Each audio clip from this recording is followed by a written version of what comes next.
नमस्कार, आदाब, जय भीम, सत श्री अकाल। मैं हूँ माजिद सिद्दीकी और आप देख रहे हैं फोकस हिंदुस्तान न्यूज़ चैनल। आज की ख़ास खबरें सब्सक्राइब करें, लाइक करें, शेयर करें। फिर आऊँगा एक ताज़ा खबर को लेकर माजिद सिद्दीकी।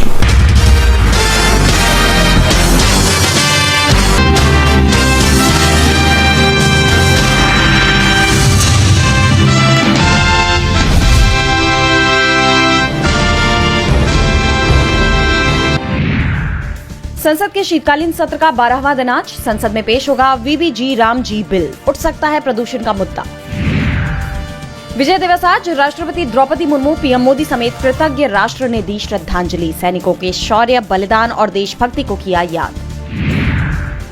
सुप्रीम कोर्ट में एसआईआर के खिलाफ याचिकाओं पर आज फिर होगी सुनवाई। अदालत ने चुनाव आयोग से मांगा था जवाब। आज 5 राज्यों और केंद्र शासित प्रदेशों के ड्राफ्ट रोल होंगे जारी। नेशनल हेराल्ड केस में आज आ सकता है कोर्ट का फैसला। कांग्रेस महासचिव सोनिया गांधी और सांसद राहुल गांधी की बढ़ सकती हैं मुश्किलें। राउस एवेन्यू कोर्ट ने 29 नवंबर को टाल दी थी सुनवाई। बिहार में नीतीश कैबिनेट की आज बैठक, कई एजेंडों पर लगेगी मुहर। नौकरी, रोजगार, प्रशासनिक सुधार को लेकर किए जा सकते हैं बड़े फैसले। यूपी में सीएम योगी ने बुलाई अहम बैठक, अधिकारियों को उपस्थित रहने का दिया निर्देश। कई महत्वपूर्ण एजेंडों पर लग सकती है मुहर। यमुना एक्सप्रेसवे पर कोहरे के चलते हादसा, मथुरा में 7 बसें 3 कारें टकराई, 4 जिंदा जले, 150 लोगों को अस्पताल भेजा गया।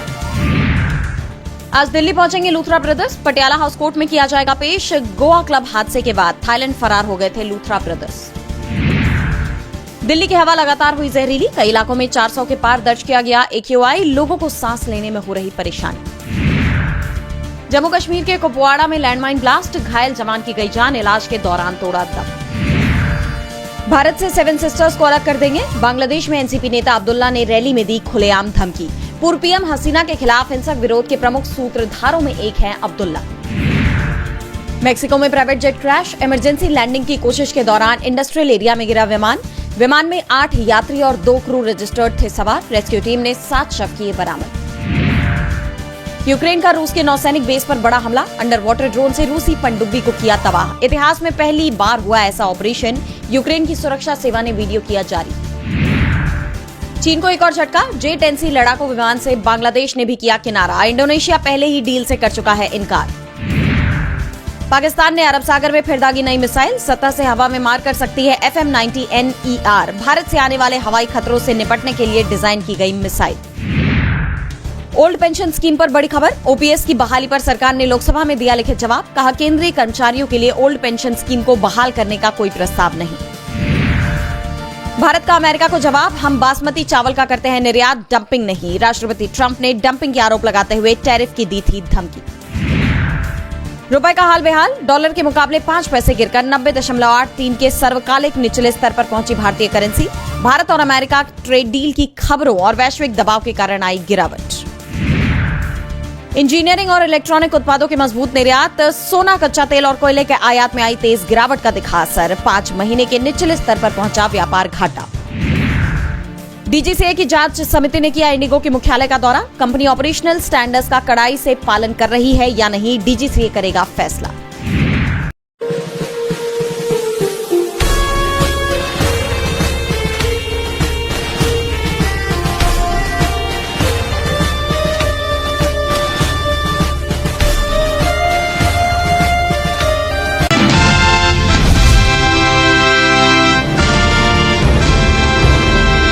महाराष्ट्र की राजनीति का सेमीफाइनल माने जाने वाले मुंबई महानगर पालिका यानी बीएमसी समेत 30 नगर निगमों के चुनाव की तारीखों का ऐलान कर दिया गया है। ये चुनाव काफी वक्त से लंबित थे। तारीखों का आधिकारिक ऐलान राज्य चुनाव आयोग ने कर दिया है, जिसे लेकर सियासी सरगर्मियां अब तेज हो गई हैं, क्योंकि इसके नतीजों का असर विधानसभा और लोकसभा के समीकरण पर भी पड़ने की उम्मीद है। ये चुनाव 15 जनवरी 2026 को होंगे। इस दिन सभी 30 नगर निगमों के लिए वोटिंग होगी, जबकि इसके ठीक अगले दिन 16 जनवरी को काउंटिंग होगी और सत्ता की तस्वीर साफ हो जाएगी। देश के सबसे अमीर नगर निगम बीएमसी पर कंट्रोल को लेकर राजनीतिक दलों के बीच हमेशा से ही कड़ा मुकाबला रहता है और इस बार भी इसे लेकर जोरदार टक्कर देखने को मिलेगी। बीएमसी चुनाव की तारीखों की बात करें तो 23 से 30 दिसंबर तक नामांकन दाखिल किए जाएंगे। वहीं 31 दिसंबर को नामांकन पत्रों का वेरिफिकेशन होगा। 2 जनवरी को नामांकन वापसी की अंतिम तारीख है और वहीं 3 जनवरी को उम्मीदवारों की अंतिम सूची और चुनाव चिन्ह आवंटन किए जाएंगे। इन चुनावों में राज्य के 27 पुराने नगर निगमों के साथ साथ जालना और इचलकरंजी जैसे नगर निगम भी शामिल हैं, जहां पहली बार मतदान होगा। 1 जुलाई 2025 की वोटर लिस्ट को इन चुनावों का आधार बनाया जाएगा। अहम चुनावी आंकड़ों की बात करें तो कुल मतदाताओं की संख्या 3,48,00,000 है। वहीं कुल मतदान केंद्र 39,147 हैं। मुंबई में मतदान केंद्र बनाए गए हैं 10,111। चुनाव की तारीखों के ऐलान के साथ ही संभावित उम्मीदवारों की जोड़ तोड़ और रणनीति बननी शुरू हो गई है। राजनीतिक जानकारों का मानना है कि इन चुनावों के नतीजे आने वाले समय में राज्य की राजनीति की दिशा तय करने में निर्णायक भूमिका निभाएंगे।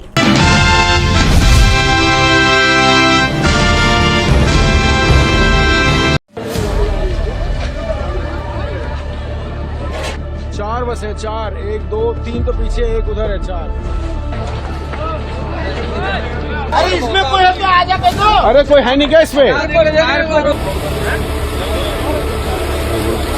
मथुरा में मंगलवार सुबह यानी आज यमुना एक्सप्रेसवे पर घने कोहरे के कारण कई गाड़ियां आपस में भिड़ गई, जिसके चलते 7 बसों और 3 कारों में भयानक टक्कर हुई, जिसमें चंद मिनटों में ही बस आग का गोला बन गई और लोगों की जिंदा जलकर मौत हो गई। हादसे के वक्त यात्री बस में सो रहे थे। जोरदार आवाज से नींद खुली, तब तक बसों में आग लग चुकी। सामान छोड़कर कुछ यात्री तो गेट से निकले और पीछे के यात्रियों ने शीशा तोड़कर नीचे कूदकर अपनी जान बचाई, लेकिन 4 यात्रियों की जलकर मौत हो गई। तो वहीं 66 से ज्यादा यात्री इस सड़क हादसे में घायल हो गए। घटनास्थल पर पहुंचे मथुरा एसएसपी ने बताया कि ये घटना आगरा से नोएडा रूट पर थाना बलदेव के गांव खड़ेरा के निकट माइलस्टोन 127 के पास हुई है। सूचना लगते ही बड़ी संख्या में दमकल और पुलिस बल मौके पर पहुंच गए। फिलहाल राहत कार्य जारी है। एम्बुलेंस से घायलों को अस्पताल पहुंचाया गया। बताया जा रहा है कि एक्सप्रेसवे पर घना कोहरा था। अचानक एक बस ने रफ्तार धीमी की, इसके चलते कई वाहन एक दूसरे से टकराते चले गए। मृतकों के शव को पोस्टमार्टम के लिए फिलहाल भिजवा दिया गया है, जबकि बसों में सवार यात्रियों को उनके गंतव्य पर पहुंचाने के लिए दूसरे वाहनों की व्यवस्था की गई है। डीएम और एसएसपी समेत अधिकारी मौके पर पहुंचे। पुलिस, फायर ब्रिगेड, एनएचएआई और एसडीआरएफ के जवान रेस्क्यू में जुट गए। माननीय मुख्यमंत्री ने तत्काल इस घटना का संज्ञान लिया और हम लोगों को मौके पर भेजा कि जाकर के राहत बचाव कार्य करिए। माननीय मुख्यमंत्री जी ने बहुत ही संवेदना व्यक्त की है और जो घायल हैं उनका समुचित और बेहतर से बेहतर इलाज कराने के निर्देश दिए हैं और जो जिनकी असामयिक मृत्यु हुई है उनके परिजनों को अपने राहत राशि से तत्काल 2-2 लाख रुपए देने के निर्देश भी दिए गए हैं। और माननीय मुख्यमंत्री जी ने यह भी निर्देश दिया है कि कोहरा चूंकि समय ज्यादा गिर रहा है, यमुना एक्सप्रेसवे अथॉरिटी के साथ बैठ करके और अन्य लोगों के साथ ये व्यवस्था की जाए। हादसे में कई गाड़ियां पूरी तरह से जलकर राख हो गई है। फिलहाल आग पर काबू पा लिया गया है।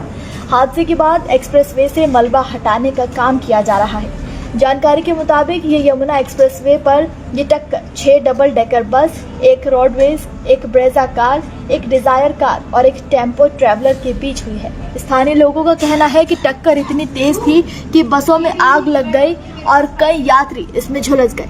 हादसे के रोंगटे खड़े कर देने वाले वीडियो भी सामने आए हैं। तो वहीं इस मामले में हादसे में बच निकले कई यात्रियों ने अपनी आपबीती बताते हुए उस खौफनाक मंजर को बयां किया है। जौनपुर से दिल्ली जा रहे सुनील कुमार यादव नाम के एक यात्री ने कहा कि कुछ पलों तक कुछ भी समझ नहीं आया, लेकिन तब तक बस में आग लग चुकी थी। खुशकिस्मती से वो नॉन एसी बस में थे, जिसके बाद उन्होंने तुरंत ही बस का शीशा तोड़ा और सामान वगैरह छोड़कर बस से उतर गए। मेरा नाम सुनील कुमार यादव है। हम लोग जौनपुर से मंत्री जी के यहाँ से जा रहे थे दिल्ली, और रास्ते में अंधेरा बहुत छाया हुआ था, दिखाई नहीं दिया। गाड़ी जोर से आवाज की, हम लोग सब हकबका गए। गेट खोलकर जैसे निकले, पीछे से धाड़ धाड़ सब बसें सब लड़ रही थी जोर से। जी हाँ, कोहरा बहुत घना था, बहुत घना कोहरा था जी। जब आग लगी उसके बाद फिर आपने क्या देखा, क्या नजर आ रहा था? आग लगी, सब लोग चिल्ला रहे थे, भाग रहे थे, बस से कूद रहे थे, शीशा तोड़ रहे थे, यही सब हम लोग देखे। तो वहीं एक और पीड़ित ने बताया कि कई गाड़ियां आपस में टकराई तो ऐसा लगा कि जैसे गोली चली हो। तेज धमाके हुए, पूरा गांव आनन फानन में वहां पहुंच गया। सभी लोगों ने तत्काल मदद की। तो वहीं एक लड़की यात्री ने बताया कि उसने खिड़की से कूदकर अपनी और एक बच्चे की जान बचाई, लेकिन ड्राइवर की एक आंख पूरी तरह से खत्म हो गई। जानकारी के मुताबिक मुख्यमंत्री योगी आदित्यनाथ ने मथुरा जिले में हुए सड़क हादसे का संज्ञान लिया है। सीएम योगी ने मृतकों के परिजनों के प्रति शोक संवेदनाएं जताई। सीएम योगी ने अधिकारियों को तत्काल मौके पर पहुंचकर राहत कार्य में तेजी लाने के निर्देश दिए। साथ ही मृतकों के परिजनों को 2 लाख और घायलों को 50,000 रुपए की आर्थिक सहायता देने की भी घोषणा की है। बता दें कि बीते 2-3 दिनों में यूपी के कई जिलों में हाईवे पर सड़क दुर्घटनाएं काफी ज्यादा बढ़ गई। माना जा रहा है कि आने वाले दिनों में भी सुबह और रात में घना कोहरा देखा जा सकता है, जिससे सड़कों के साथ साथ रेल यातायात पर भी काफी भारी असर पड़ रहा है। हम आपको बता दें कि कोहरे में आप बिल्कुल भी तेज गति से वाहन ना चलाएं। आप हमेशा अपनी गाड़ी की स्पीड को कम रखें। कोहरे में विजिबिलिटी 0 हो जाती है, जिससे देख पाना काफी ज्यादा मुश्किल हो जाता है। इसके अलावा आप कोहरे में अपने वाहन को रॉन्ग साइड पर भूलकर भी ना चलाएं। कार का डिफॉगर हमेशा ऑन करके रखें। ठंड में गाड़ी के शीशे बंद रहते हैं, जिसकी वजह से बाहर और अंदर का तापमान अलग हो जाता है। इसके कारण विंडशील्ड पर धुंध जमना शुरू हो जाती है। इससे बचने के लिए आप अपने कार का डिफॉगर हमेशा ऑन रखें। इससे धुंध नहीं जमेगी और आपको बाहर का साफ दिखाई देगा। कोहरे में आप वाहन चलाते समय फॉग लैंप या फिर लो बीम हेडलाइट का इस्तेमाल करें। इससे आपको और आपके सामने वाले चालक को ड्राइविंग में परेशानी नहीं होगी। कोहरे में ड्राइविंग के वक्त आप किसी भी वाहन को ओवरटेक करने से बचें। दरअसल कम विजिबिलिटी होने के कारण सामने मौजूद वाहन का पता ही नहीं चल पाता है, जिससे एक्सीडेंट होने की संभावना बढ़ जाती है। कोहरे में आप सामने वाले वाहन से उचित दूरी बनाकर चलें। दरअसल घने कोहरे में विजिबिलिटी कम होने के कारण अचानक ब्रेक लगने की संभावना बढ़ जाती है। अगर आप एकदम नजदीक चलेंगे तो टक्कर होने का खतरा बढ़ सकता है। इसी वजह से हमेशा अपने वाहन और सामने वाले वाहन में सुरक्षित दूरी बनाकर रखें। लेन के बीच की सफेद लाइनों को देखकर ही गाड़ी चलाएं और बाईं तरफ रहें। आगे वाली गाड़ी की लाइट्स को ही अपनी गाइड ना माने, वो गलत दिशा में भी हो सकते हैं। अगर कोहरा बहुत घना हो तो सुरक्षित जगह जैसे कोई पेट्रोल पंप या आरामगाह देखकर गाड़ी रोक दे और हैजार्ड लाइट्स ऑन कर दे। आपको बता दें कि एनसीआर के अलग अलग जिलों में घने कोहरे के कारण बड़े सड़क हादसे हुए। कम विजिबिलिटी के चलते 57 वाहन आपस में टकरा गए हैं। इन हादसों में फरीदाबाद, नूंह और सोनीपत जिलों में 5 लोगों की मौत तक हो गई है, जबकि ग्रेटर नोएडा में 1 व्यक्ति की जान चली गई। कुल 24 लोग जख्मी हुए हैं। तो वहीं कोहरे और धुंध के चलते दिल्ली में 228 उड़ानें रद्द हो गई हैं, जबकि लगभग 90 ट्रेनें देर से पहुंच रही हैं। नूंह जिले में दिल्ली मुंबई एक्सप्रेसवे पर सोमवार सुबह करीब 5 बजे राजस्थान से दिल्ली जाने वाली लेन पर लगभग 20 वाहन आपस में टकरा गए। इस हादसे में अलवर निवासी CISF इंस्पेक्टर हरीश कुमार और जयपुर के 45 वर्षीय मोहम्मद खलील की भी मौत हो गई। दोनों अपनी अपनी कारों में सवार थे और हादसे में 5 से ज्यादा लोग घायल भी हो गए हैं।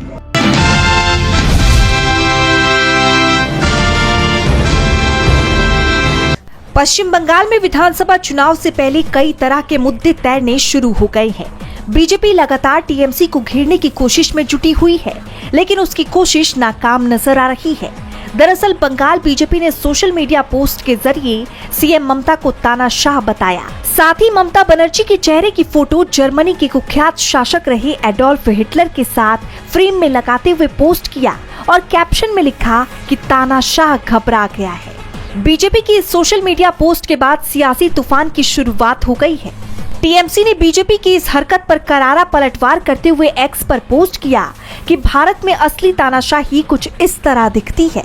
दुनिया में इंटरनेट बंद करने का गढ़, भाजपा सरकारें विरोध प्रदर्शनों को कुचलने और असहमति की आवाज दबाने के लिए नियमित रूप से इंटरनेट बंद कर देती है। संसद पर पाबंदी, विपक्षी सांसदों को सामूहिक रूप से निलंबित कर दिया जाता है ताकि बिना बहस के कानून बनाए जा सके। एजेंसियों का हथियार के रूप में इस्तेमाल, ईडी, सीबीआई, आईटी का इस्तेमाल विपक्ष को डराने और धमकाने के लिए किया जाता है।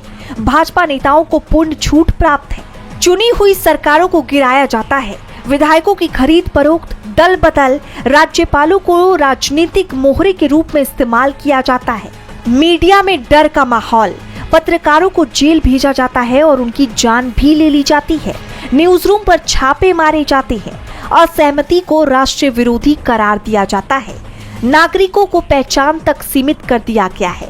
बांग्लादेशी, रोहिंग्या, घुसपैठिए, भाजपा की पहचान नफरत और फिर बहिष्कार की राजनीति इसी का नतीजा है।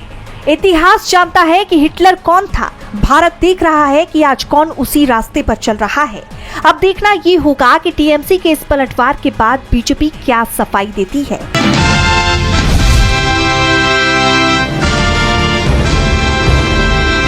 सऊदी अरब सरकार ने मजदूरों के लिए नए श्रम नियम लागू कर दिए हैं।